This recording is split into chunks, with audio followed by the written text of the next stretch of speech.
My daughter-in-law added something to my tea every day. I felt worse and worse. Doctors couldn't understand what was wrong with me, so I installed a hidden camera in the kitchen. What I saw on the recording made me call the police. I'm glad you're here with me. Please listen to my story till the end and let me know which city you're listening from. That way I can see how far my story has traveled. I never thought I'd spend my retirement years questioning whether my own family was trying to kill me. But that's exactly where I found myself last autumn, sitting in my kitchen at 3 a.m, watching a video that would change everything. Let me back up. My name is Robert Chen, and I'm 72 years old. I spent 40 years as a mechanical engineer, raised 2 boys with my late wife, Margaret, and retired to this comfortable 3-bedroom house in the suburbs of Portland 5 years ago. After Margaret passed 3 years ago, the house felt too big, too quiet. My younger son David suggested his wife Jessica move in to help with cooking and household tasks. I was grateful at the time. What a fool I was. Jessica was 34, blonde, energetic, always smiling.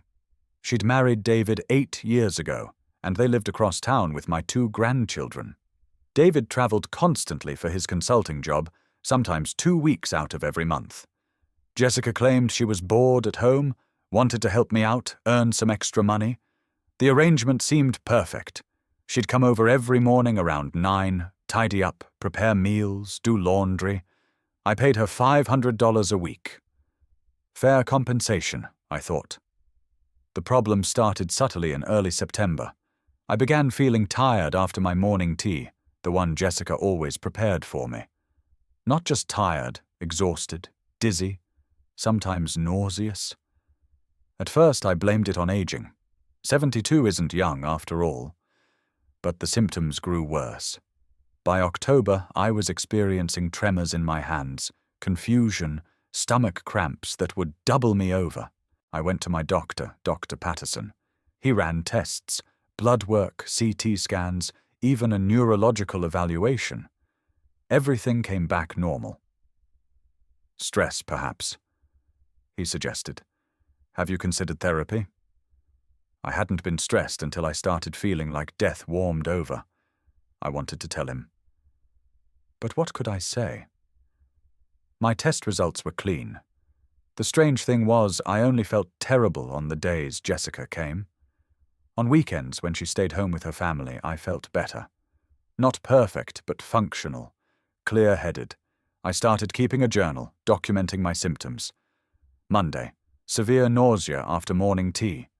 Tuesday, tremors, confusion, barely made it up the stairs. Wednesday, David visited unexpectedly at noon. Jessica didn't make tea that day. I felt fine by evening. Thursday, back to feeling awful. The pattern was undeniable. But what did it mean? Was I developing some bizarre allergy to something in my own house?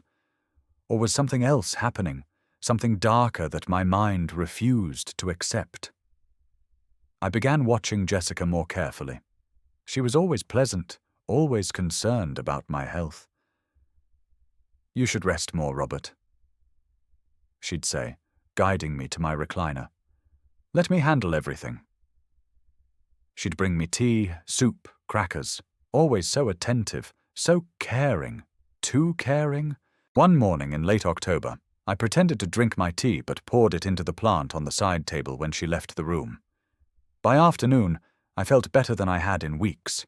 The next day I did the same thing. Again, no symptoms. On the third day I actually drank the tea. Within an hour I was vomiting in the bathroom, my heart racing, vision blurring at the edges. That's when the terrible suspicion crystallized into something close to certainty. My daughter-in-law was poisoning me. But why? And how could I prove it without sounding like a paranoid old man? I couldn't go to David. He'd never believe his wife was capable of such a thing. I had no proof, only a pattern and a gut feeling. If I accused her without evidence, I'd destroy my relationship with my son, possibly lose access to my grandchildren. I needed to be absolutely sure, so I did something I never imagined I'd do. I went online and ordered a hidden camera, a small device disguised as a smoke detector. It arrived 2 days later. I installed it in the kitchen myself, positioning it to capture the counter where Jessica prepared my tea every morning. The whole thing made me feel sick. Was I really spying on my son's wife? What if I was wrong? What if this was all in my head, some age-related paranoia? But I couldn't ignore the evidence my body was giving me. Something was very wrong, and I needed to know the truth, whatever it cost me. On November 1st, I activated the camera before Jessica arrived. Then I waited. The footage was worse than I'd imagined. So much worse. I watched it that night after Jessica left, my hands shaking so badly I could barely hold the laptop. The video was clear, time-stamped, undeniable. At 9:47 a.m., Jessica entered my kitchen carrying her usual oversized purse. She looked around, actually looked around, as if checking for witnesses in my own home. Then she pulled out a small brown bottle from her purse, unscrewed the cap, and tapped several drops of clear liquid into my teacup before adding the hot water and tea bag. She stirred it carefully, smiled to herself, then carried the cup to the living room where I was reading the newspaper. "Here's your tea, Robert," she'd said, that same warm, caring voice. I remembered drinking it, thanking her. Remembered feeling sick an hour later. I watched the video 3 times, then sat in the darkness of my study, trying to process what I'd seen. My daughter-in-law, the mother of my grandchildren, the woman I'd welcomed into my family, the woman I paid and trusted, was systematically poisoning me. But why? I lay awake all night, piecing it together. The answer, when it came, was sickeningly obvious. Money. It always came down to money, didn't it? I'd mentioned to David last Christmas that I'd updated my will. I had a substantial estate. The house, my retirement accounts, life insurance, investments. Close to $2 million, all told. I'd split everything between my 2 sons. David would inherit this house and half the money. But here's what I'd forgotten. David had mentioned during a visit last summer that he and Jessica were struggling financially. His consulting business had taken hits. They'd refinanced their house twice. Jessica had expensive tastes, designer clothes, luxury spa days, that new SUV in their driveway. How much debt were they carrying?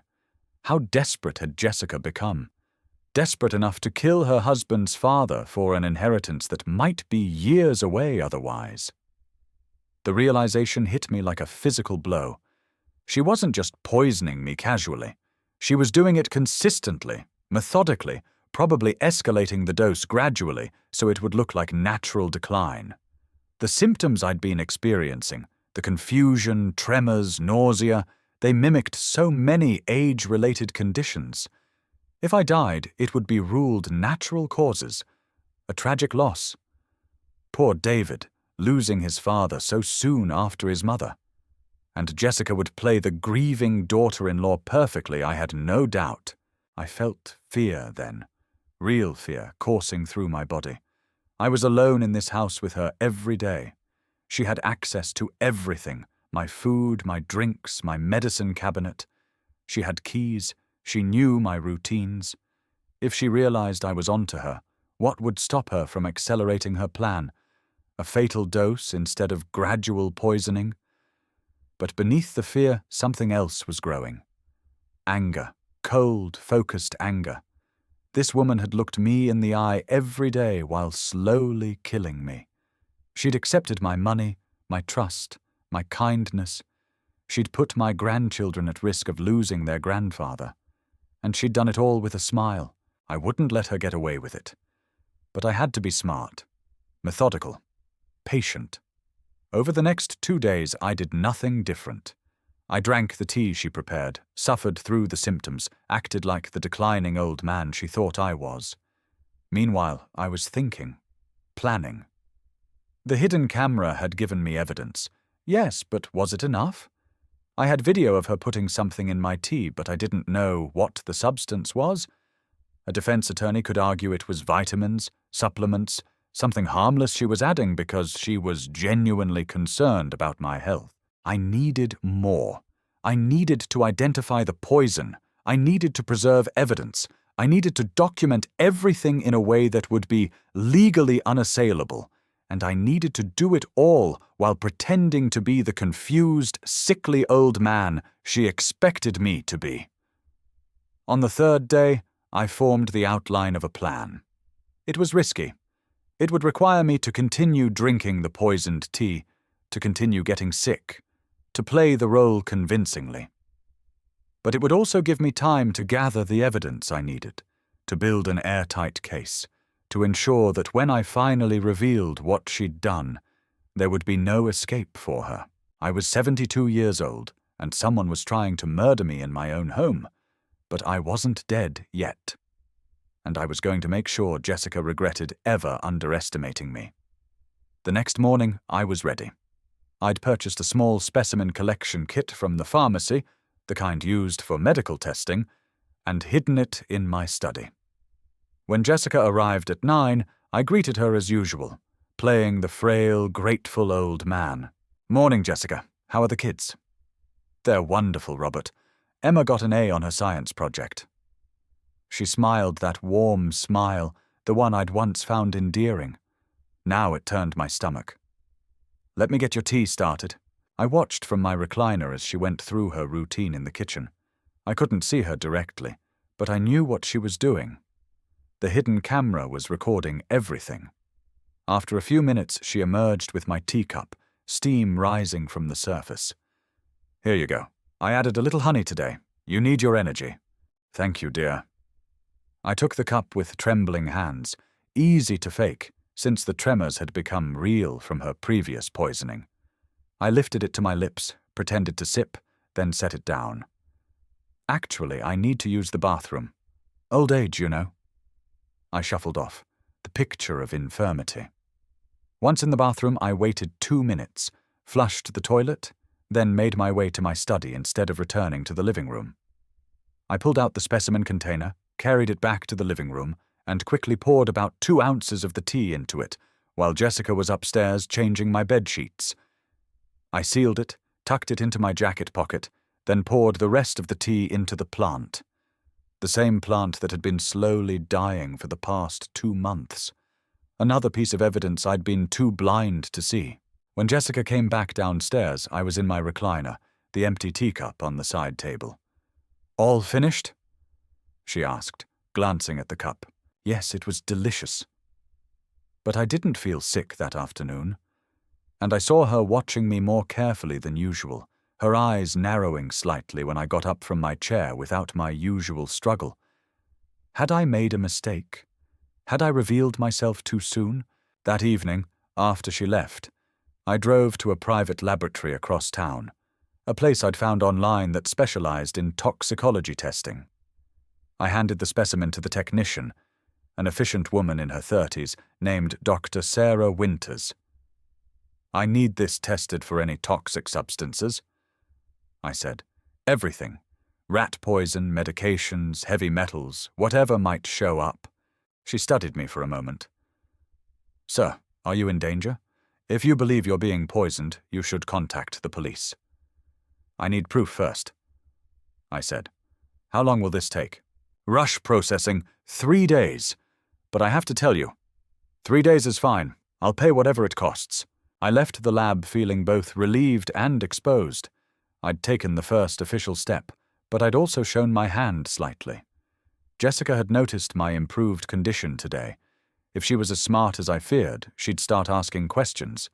Sure enough, the next morning, she was different. More watchful. She prepared my tea as usual, but she lingered in the living room afterward, tidying things that didn't need tidying, observing me. "You seem better today, Robert," she said, her voice careful, more energetic. "Do I?" I took a sip of the tea, just a tiny sip, enough to wet my lips. "I don't feel particularly well. Maybe I'm just having a good moment." She folded a throw blanket that was already folded. "You know, I've been thinking. Maybe we should get a second opinion about your health. Dr. Patterson doesn't seem to be helping much." My blood went cold. Was she suggesting a new doctor because she had someone in mind? Someone she'd already spoken to, someone who might misdiagnose my symptoms in her favor. I trust Dr. Patterson, I said firmly. Of course, I just worry about you. She smiled, but it didn't reach her eyes. We all do. After she left, I checked the hidden camera footage. She'd added the drops as usual. But there was something new in her expression afterward, a tightness around her mouth, a calculation in her eyes. She was suspicious. I had 3 days until the lab results came back. 3 days to continue this dangerous charade while Jessica watched me more closely than ever. 3 days to avoid drinking enough poison to actually harm me while pretending everything was normal. I'd started something I couldn't stop now.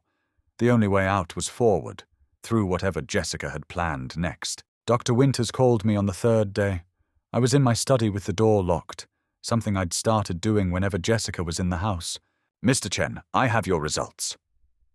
Her voice was tense. Sir, the sample contains significant levels of antifreeze, ethylene glycol. This is a poison. You need to contact the authorities immediately. My hands gripped the phone. Antifreeze. Of course, it was sweet-tasting, easy to hide in tea or food, and caused exactly the symptoms I'd been experiencing. In large doses, it could cause kidney failure, seizures, death. Jessica had been careful, giving me just enough to make me sick, to make me deteriorate gradually. How much was in the sample? I asked. Enough to cause serious harm with repeated exposure. Mr. Chen, please. Thank you, Dr. Winters. Please send me a written report and keep the remaining sample secured. I'll handle this. I hung up before she could protest. Now I had proof. Real, scientific, undeniable proof. The video showed Jessica adding something to my tea. The lab report confirmed that tea contained poison. Together, they formed a case that could send her to prison. But I needed one more thing. I needed to understand the full scope of her plan, to ensure she couldn't wiggle out of this with some story about accidents or misunderstandings. I needed her to reveal herself completely. I spent the next 2 days reviewing my finances.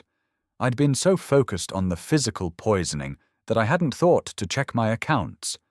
What I found made my anger turn white hot. Someone had been accessing my online banking.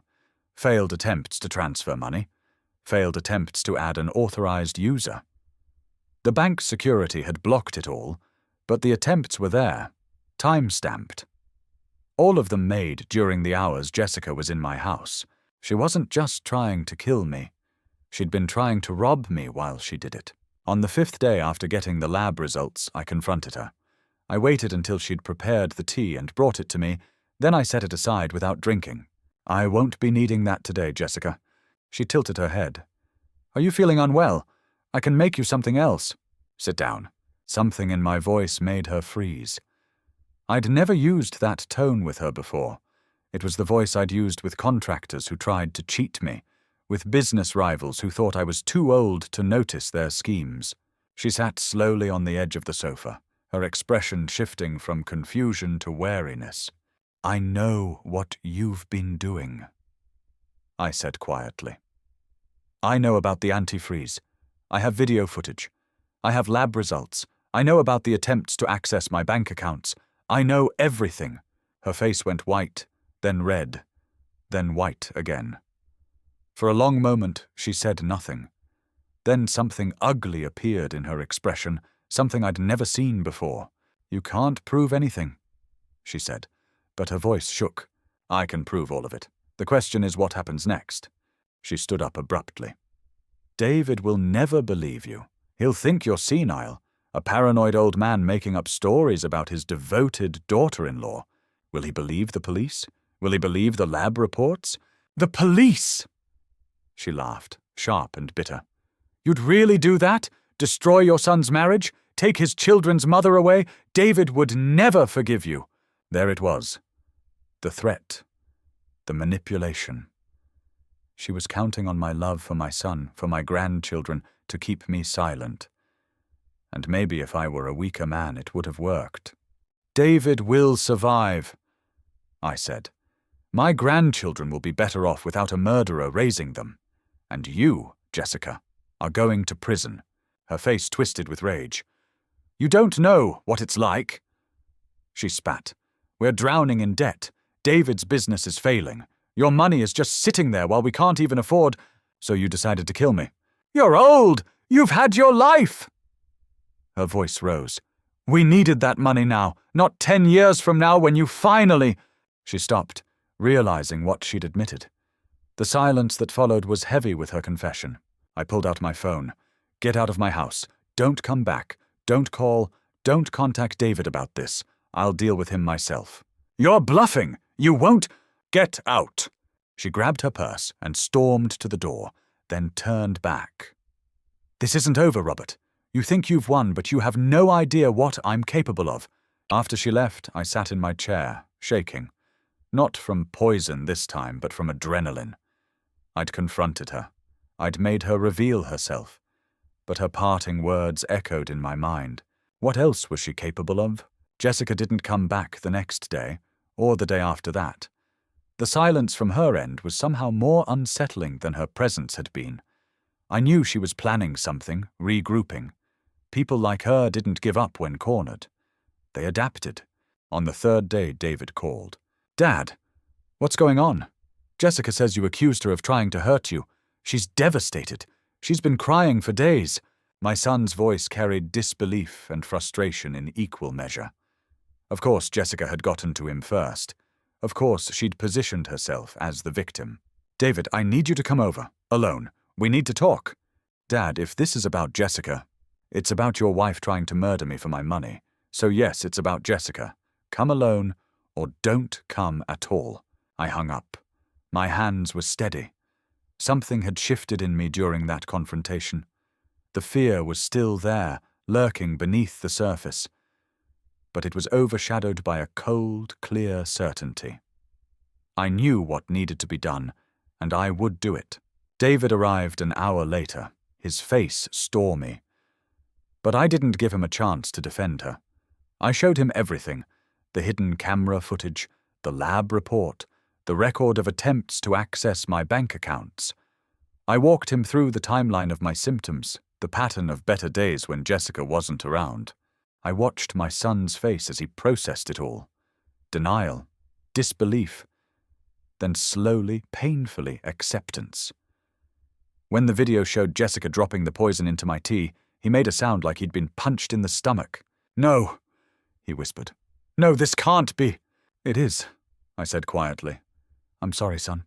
He watched the video 3 more times, as if hoping it would change. Then he put his face in his hands. The kids, Emma and Jake. How do I tell them their mother? You'll find a way. But David, you need to hear this. Jessica came at me after I confronted her. She threatened me. She said this wasn't over. I need you to be on my side here, or at least neutral. I'm taking this to the police. The police, he repeated dully. Right, of course. Prison. She tried to kill me. I know. He looked up, his eyes red. I know, Dad.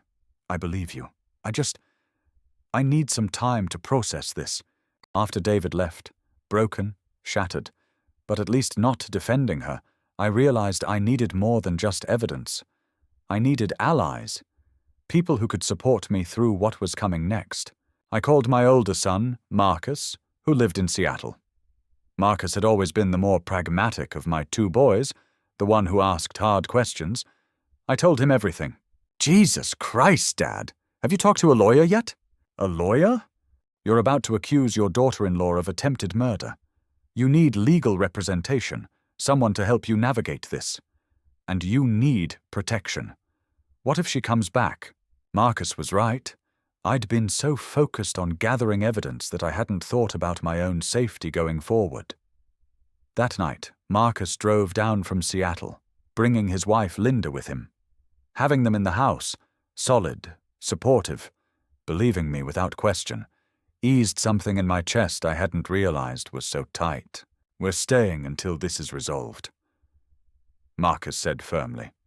You're not dealing with this alone. The next morning, at Marcus's insistence, we met with an attorney named Patricia Wolfe, a sharp woman in her 50s who specialized in family law and criminal cases. I showed her everything. She reviewed the materials with the thoroughness I'd expected from my engineering colleagues in my working days. "Mr. Chen, this is very serious. The evidence you've gathered is substantial. I recommend we take this to the police immediately.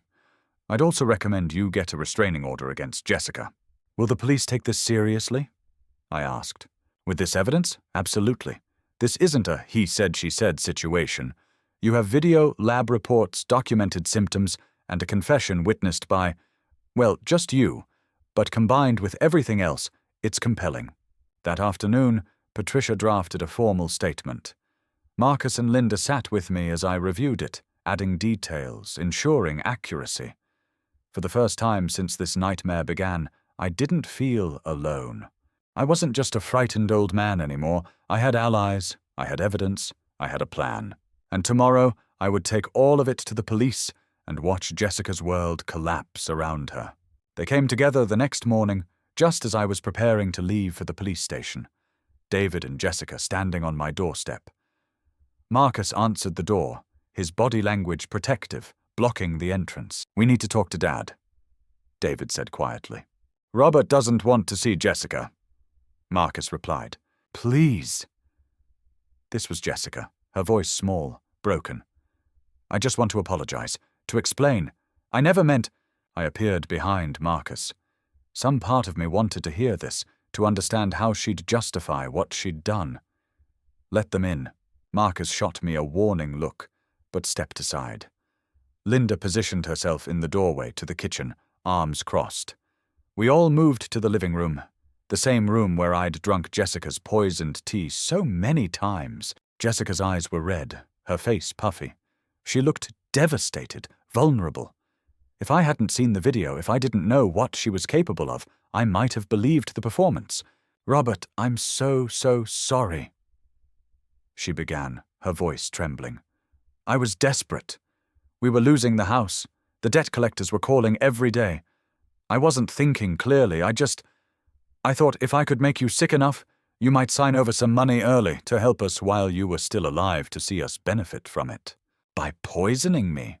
I never wanted to actually hurt you, just make you think you were declining, so you'd want to help us.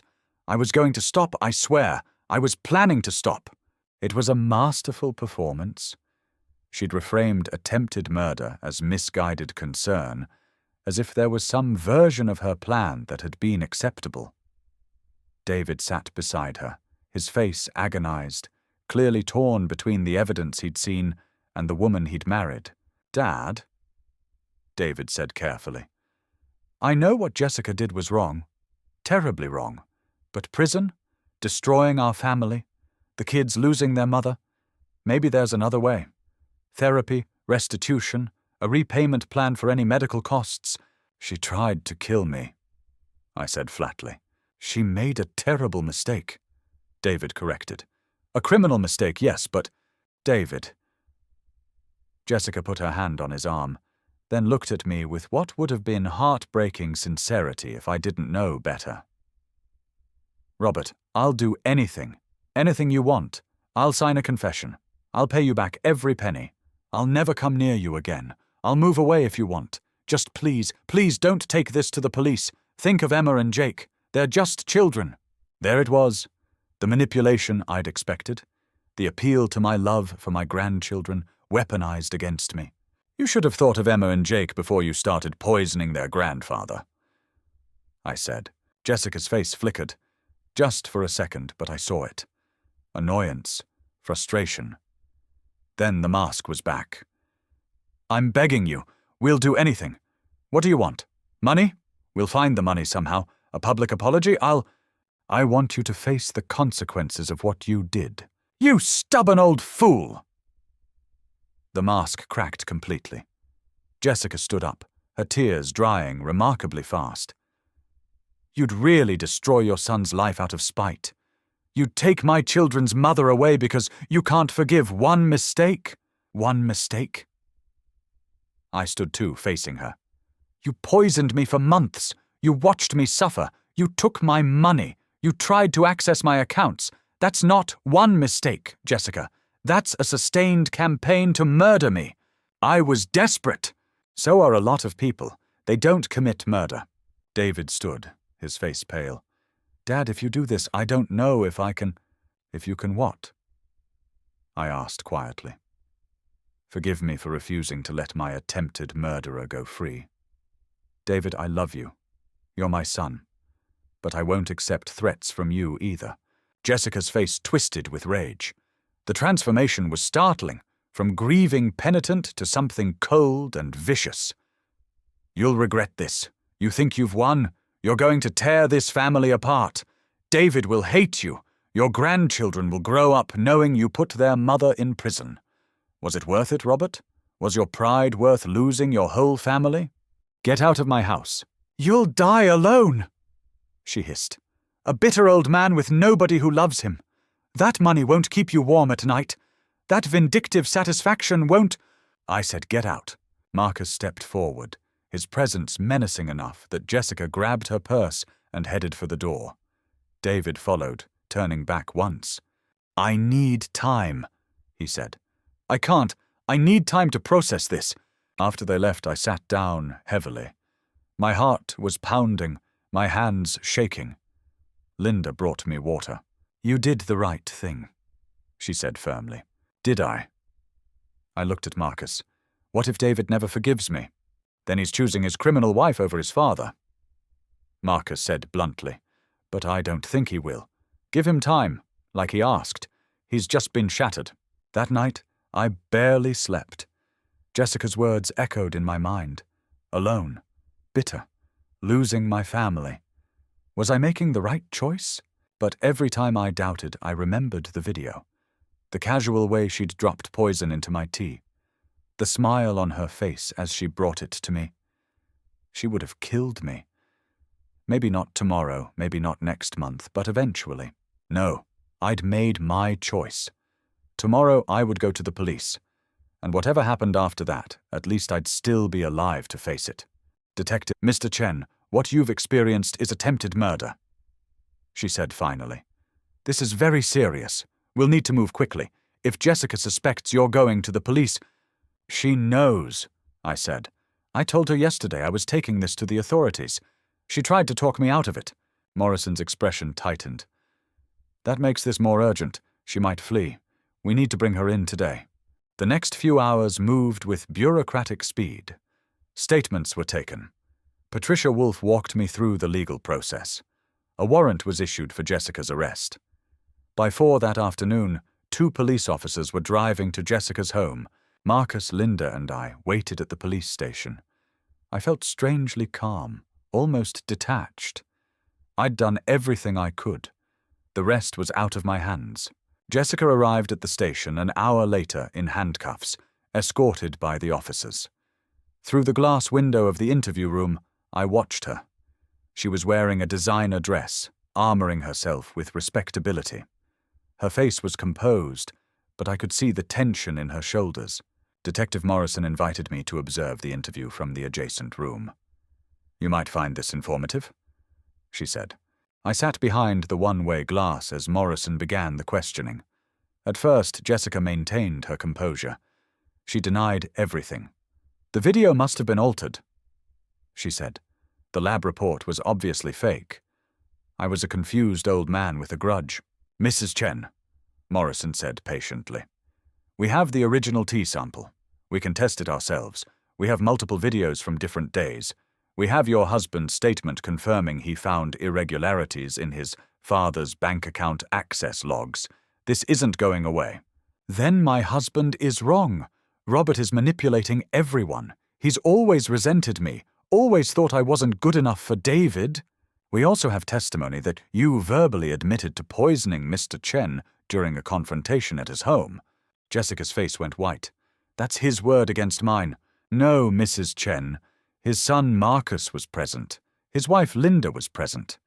That's 3 witnesses to your statement. Morrison leaned forward. You said, and I quote, "You're old, you've had your life. You said you and your husband needed the money now. You admitted to putting something in his tea.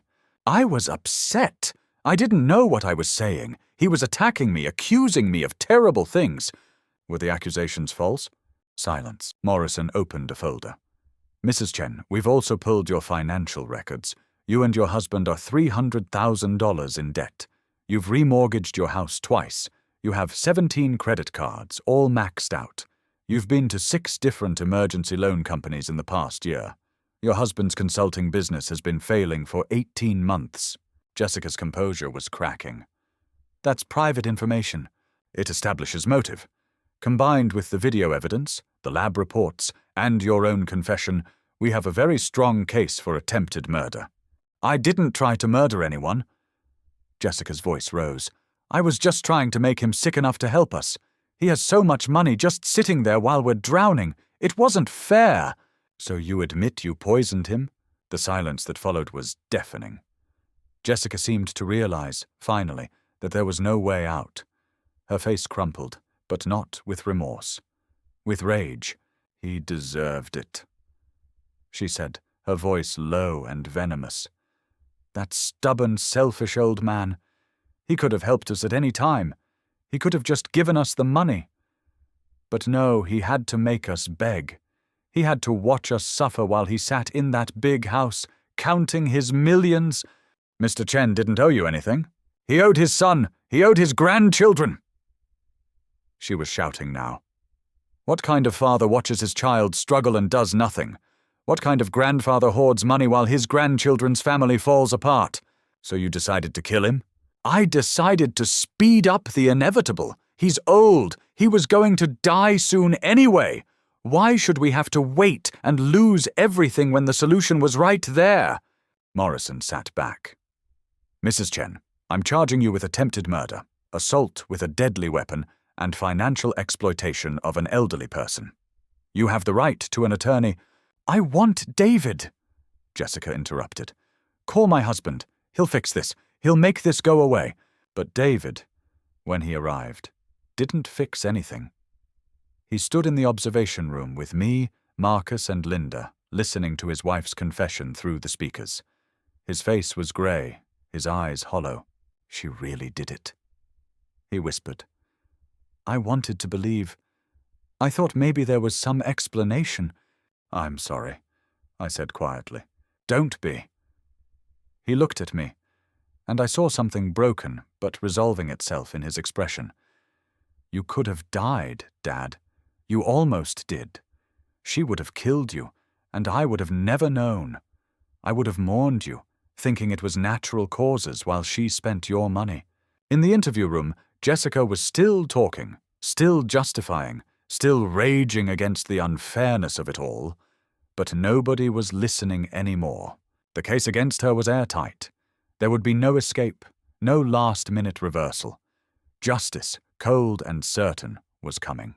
The trial took place 4 months later, in early spring. Those months were difficult. David filed for divorce immediately, but the process was complicated by the criminal case. Emma and Jake stayed with David, confused and hurting. I visited them weekly, careful not to speak ill of their mother, letting them process the situation at their own pace. Jessica tried every defense her attorney could muster. She claimed I'd manipulated the evidence. She suggested I'd poisoned myself to frame her. She attempted to paint herself as a victim of financial abuse, claiming David and I had controlled her access to money, driven her to desperation. None of it worked. The prosecution, led by Assistant District Attorney Michael Torres, was methodical and devastating. He presented the video footage, multiple days of Jessica deliberately poisoning my tea. He brought in Dr. Winters, who testified about the ethylene glycol found in the tea sample. He presented my medical records, showing the pattern of symptoms that aligned perfectly with antifreeze poisoning.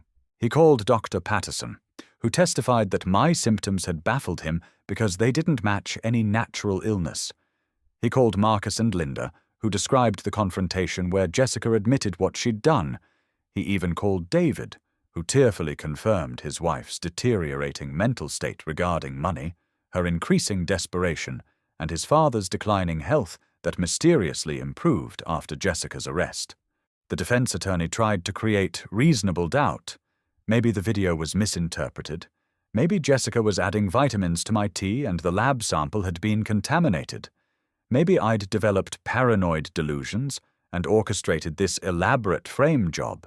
But when they put Jessica on the stand, everything fell apart. She couldn't maintain consistency. Her story changed depending on the question. She'd claim ignorance of my financial situation, then reveal detailed knowledge of my account balances. She'd insist she never wanted to hurt me, then slip into angry tirades about how unfair it was that I had money while she suffered. She'd present herself as a devoted daughter-in-law, then reveal deep resentment of my control over David. The prosecutor destroyed her on cross-examination. Mrs. Chen, you testified that you were adding supplements to Mr. Chen's tea because you cared about his health. Is that correct? Yes. Why didn't you tell him about these supplements? I thought he wouldn't take them if I asked. He's stubborn about medication. So you decided to medicate him without his knowledge or consent? It wasn't medication, it was just, yes or no, Mrs. Chen, did you give an elderly man substances without his knowledge? Yes, and you testified you were desperate for money.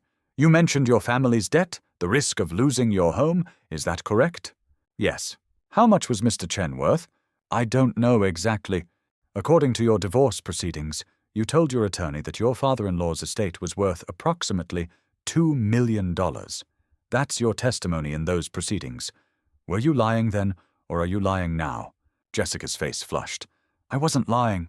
So you did know how much he was worth, and you knew your husband would inherit a significant portion upon Mr. Chen's death, correct? That's not why— Yes or no, Mrs. Chen? Yes, but that wasn't— No further questions. The jury deliberated for less than 4 hours. When they returned, the verdict was read in a courtroom so quiet I could hear my own heartbeat. Guilty on all counts: attempted murder in the first degree, assault with a deadly weapon, financial exploitation of a vulnerable adult. Jessica's face went blank with shock. Then she turned, scanning the courtroom until she found me. The look she gave me was pure hatred, undiluted by any remaining pretense. I hope you're happy, she screamed as the bailiff moved to restrain her. You've destroyed everything. Emma and Jake will grow up without a mother because of you. David has lost his wife because of your selfishness. Was it worth it, Robert? Was it?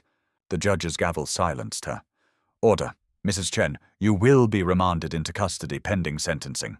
Sentencing came 3 weeks later.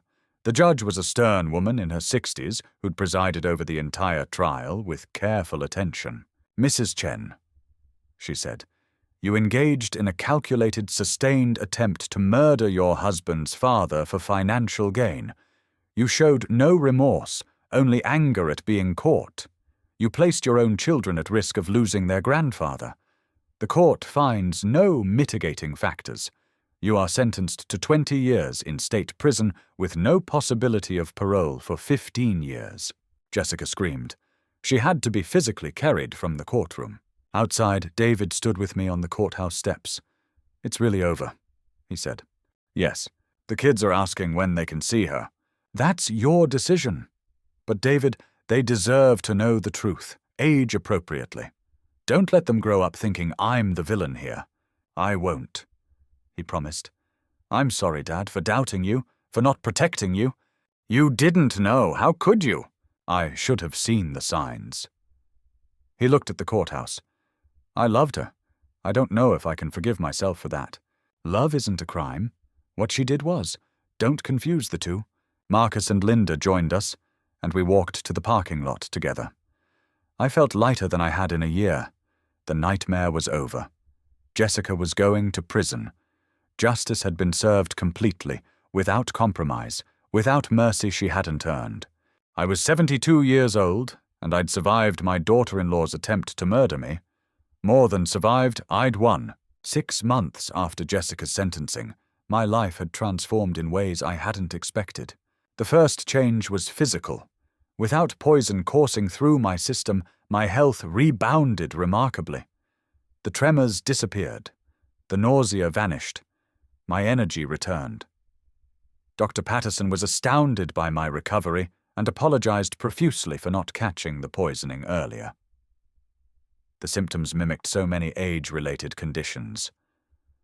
He said, I should have been more thorough. You trusted that people weren't poisoning their elderly relatives. I replied, That's not a failing, Doctor. I started exercising again. Walks around the neighborhood, then light jogging, then swimming at the community center. I felt like I'd been given a second chance at life, and I wasn't going to waste it. The second change was family. David and I grew closer through the trauma. He moved in with the kids temporarily while the divorce was finalized and his life stabilized.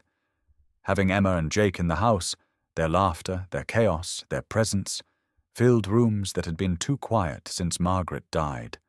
They called me Grandpa Bob and made me watch their favorite shows and taught me to play their video games. They were healing, slowly, with therapy and time. Do you hate Mom? Emma asked me one evening. She was 10, old enough to understand some of what had happened. I hate what she did, I said carefully, but I don't hate her.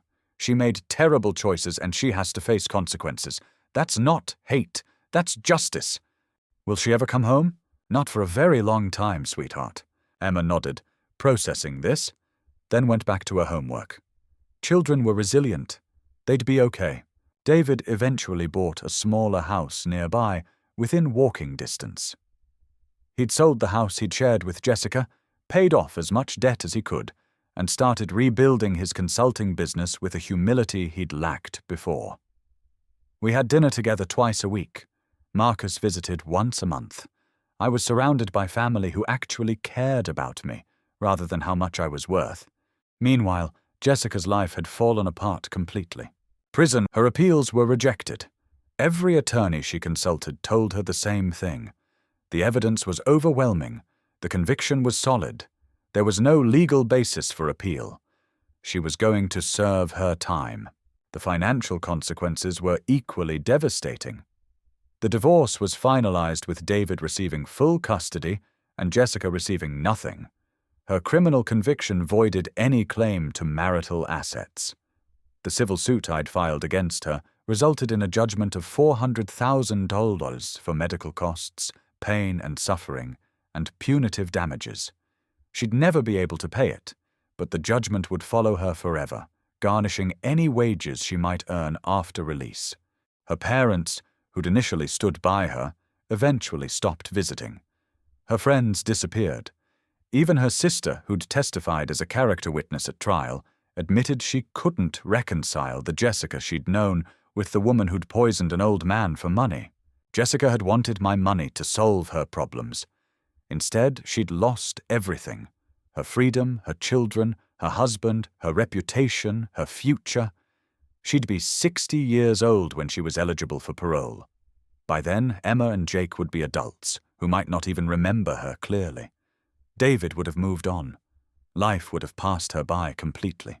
I didn't take pleasure in her suffering exactly, but I felt a deep satisfaction in the completeness of the justice. She'd tried to take my life. Instead, she'd lost her own. As for me, I was thriving. I'd started volunteering at a local senior center, teaching basic financial literacy, helping other elderly people protect themselves from exploitation. I'd joined a book club. I'd even started dating a woman named Helen, a widow who'd lost her husband the same year I lost Margaret. Nothing serious yet, but it was nice to have companionship, to share coffee and conversation with someone who saw me as a person, not a bank account. On Emma's 11th birthday, we had a party in my backyard. David was there with his new girlfriend, a kind woman named Rachel who was good with the kids. Marcus and Linda came down from Seattle. The house was full of laughter and life. I stood on the back porch, watching my grandchildren play, and thought about how close I'd come to missing this.